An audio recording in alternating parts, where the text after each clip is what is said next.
The end of abundance, food shortages on the horizon, rampant inflation, and of course the ongoing energy crisis. Welcome to The Real Report. Thank you guys for tuning in. Thank God it's Friday. Happy weekend as we enter the 14th day of my draconian overlord's punishment. Alas, I thought I saw a new subscriber on the horizon, but it was just a mirage. If you guys want to help me with this shadow ban, smack the like button, leave a thumbs up in the comments down below. I don't know how else we're going to push through this, but we will persevere. So hopping right into this, we're going to change up the topics a little and keep experimenting. So without further ado, the era of cheap food and cheap gasoline is over. That's right, all of our lifestyles are about to change in a major way, but the vast majority of the population still does not understand what is coming. So keep trying to wake people up if you are. That's one of the most important things you can do. Now, we've entered the greatest energy crisis that any of us have ever experienced, and it isn't going to go away anytime soon. Earlier this month, brand new all-time record highs were set all over Southern California for, ding ding ding, gas prices. Apparently a record high in Los Angeles' Long Beach, $6.46 per gallon.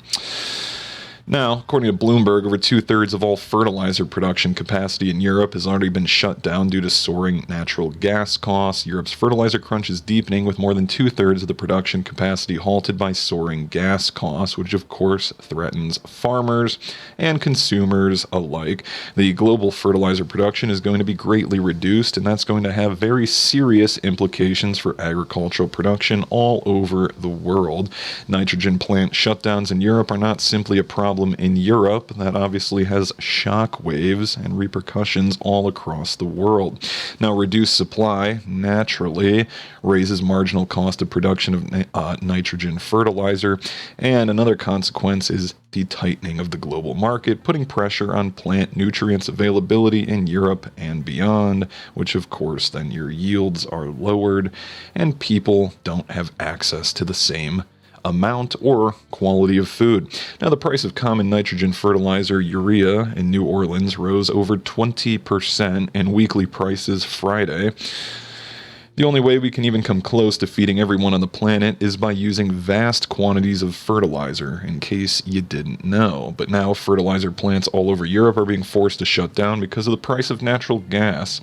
As long as this global energy crisis persists, the global food crisis will also persist. Remember, every single thing that is not harvested this fall is not going on your table in 2023. I will be the first to admit I thought the experiences in the stores, the shortages we had, fortunately, thank God, ended up being more or less temporary. Of course, everything costs more, but the availability is still there. I was expecting a worse outcome this fall, but it looks like everything is lining up for 2023, unfortunately, because, of course, I wish that wasn't so, but don't shoot the messenger. Now, Western leaders are assuring us that the war will not end until Russia is forced out of every inch of Ukrainian territory, piggybacking off yesterday's video. Of course, going back to Russia-Ukraine and the insane rhetoric we're getting out of this. Again, Western leaders are assuring us the war will not end. They don't want it to end. The MIC, that complex, if you know what I'm talking about, it's too profitable. Now, of course, that includes regions of Donetsk, Luhansk, and Crimea. Now, the worst multi-year mega drought in 1,200 years is, of course, continuing, which will be a segment for the next two articles. The West Coast are being warned that production of tomatoes, garlic, and onions will be very disappointing this year due to drought. What you're seeing harvested this summer that really hasn't even hit the grocery shelf is a 25% increase in the cost of the product to the processors, the canners, the buyers downstream. Now, the onions and garlic have already been negotiated for 2023 with another 25% increase in price. It's only going to continue. Here's an interesting one, a tweet from a 47-year-old lawyer that hammered the point home. 20 years ago, working as a server, they said, quote, I lived in the corner of a one-bedroom apartment downtown with amazing water views for $700 a month. A similar apartment now costs $3,600 a month, more than 5 times as much. As a lawyer at age 47, they said, I am unable to afford living in the apartment I did at age 27, okay, while waiting tables.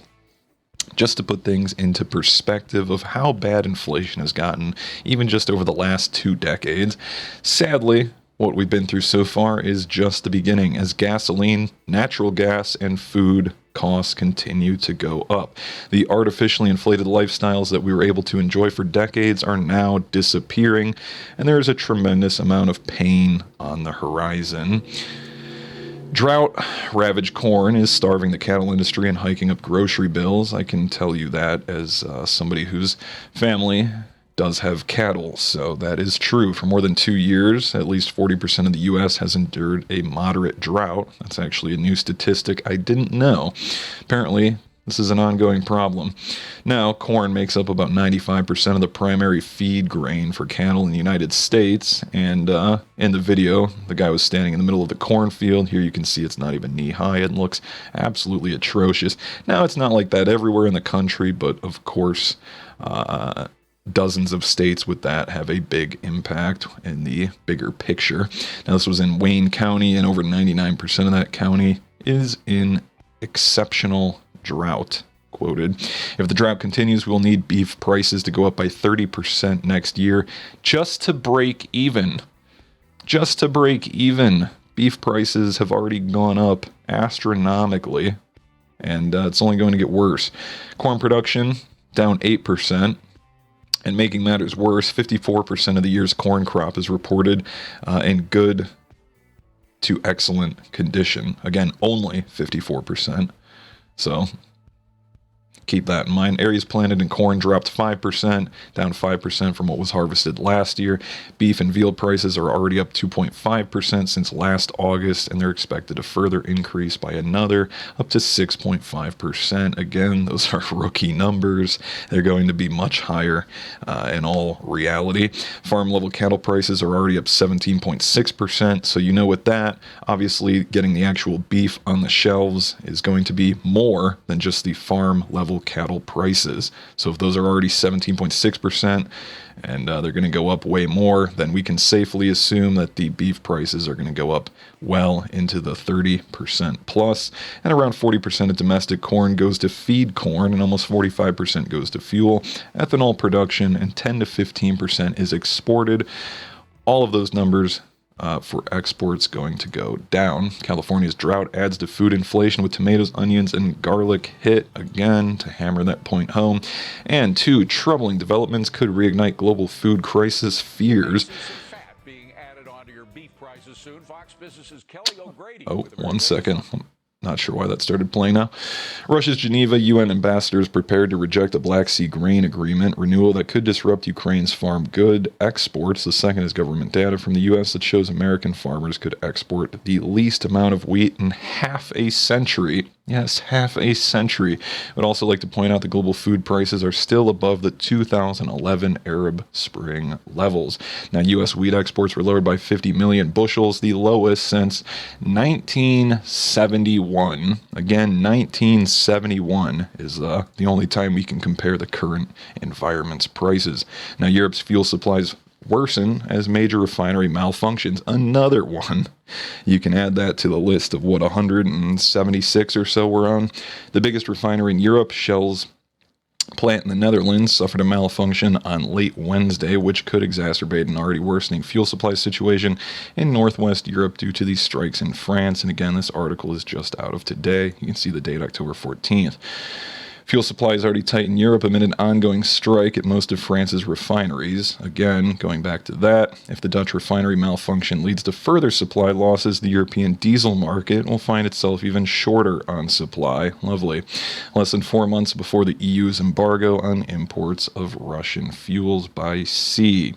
Now that has left more than 60% of French refining capacity offline as these strikes continue there. And of course, again, Europe's deepening fertilizer crunch threatens food crisis. About 70% of the region's fertilizer production capacity has been halted. 70%. Think about these numbers.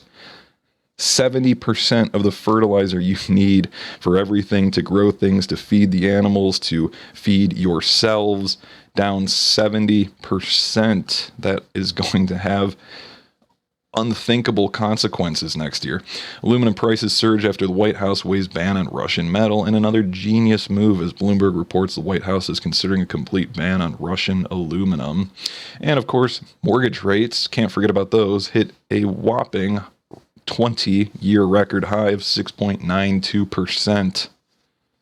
Again, that's a 30-year fixed loan increase to 6.92% as of Thursday.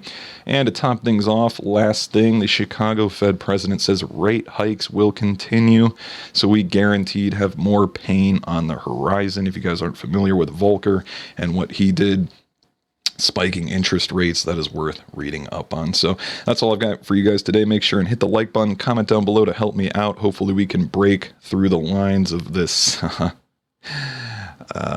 half shadow ban, whatever we're dealing with right now. Definitely share with your friends and subscribe if you're new. Have a good weekend.